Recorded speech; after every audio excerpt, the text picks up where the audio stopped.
በምዕራብ ጎጃም ዞን ከሁሉም ወረዳና ከተማ አስተዳደሮች የተውጣጡ የተለያዩ የሃይማኖት አባቶች በወቅታዊ የሰላም ጉዳዮች ዙሪያ ተወያይተዋል። የውይይቱ ተሳታፊ የተለያዩ እምነት አባቶች የጸጥታ ችግሩ ማህበረሰቡን ለውስብስብ ቀውስ መዳረጉን ገልጸው ይህን ሰላም ወደ ነበረበት ለመመለስ ሁሉም ሚናውን ሊወጣ ይገባል ብለዋል። የጸጥታው ጉዳይ በማህበረሰቡ ላይ በህዝቡም ላይ ከፍተኛ ተጽዕኖ ነው ያለው።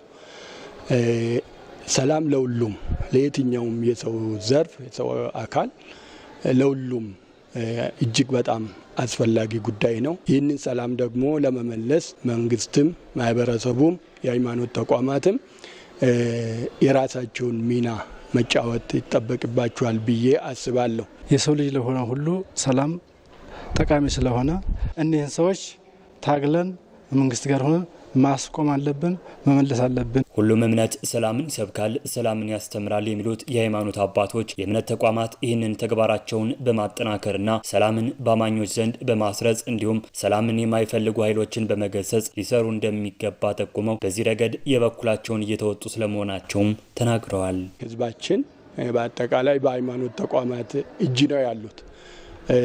ምክንያቱም ሃይማኖት የሌለው ኢትዮጵያዊ የለም።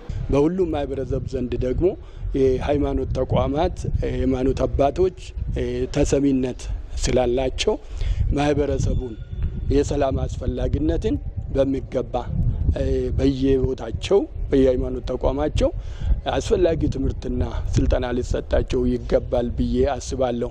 ሰላምን የማይፈልጉ ሰዎች ካሉ በዙሪያችን ካሉ እነዛን ሰዎች ለይተን አቅርበን ትክክለኛውን ጎዳና ትክክለኛውን መንገድ እንዲሄዱ ማድረግ ይቻላል ብዬ አስባለሁ። ስለ ሰላም እንጸልያለን፣ ስለ ሰላም እንሰብካለን።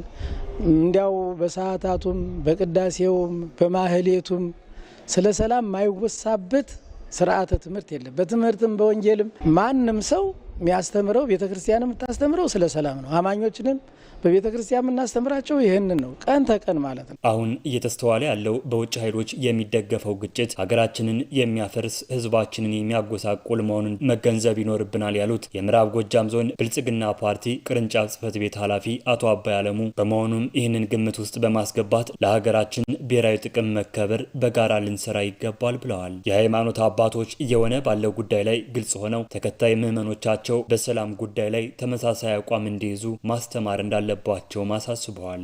ለሰላም መስፈን፣ ለህዝቦች አንድነት፣ ለህዝቦች መስማማት ዋጋ የከፈሉ አባቶች ያሉበት ሀገር ስለሆነ ይህንን በማስተማር ደረጃ እዚህ ቤት ያለን ሰዎች መትጋት ይኖርብናል። ለመትጋት ደግሞ ከዚህ ጊዜ በላይ ምቹ ጊዜ ያለ ብዬ አላስብም።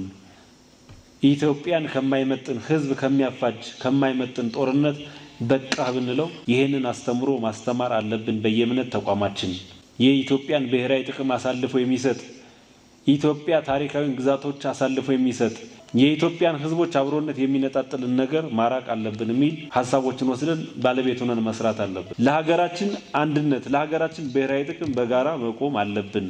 በአማራ ክልል ለሰላም ዘብ እንቆማለን፣ የልማት አርበኛ እንሆናለን በሚል መሪ ሀሳብ የተለያዩ የህብረተሰብ ክፍሎችን በማሳተፍ እየተካሄዱ የሚገኙ ህዝባዊ ውይይቶች ተጠናክረው ቀጥለዋል።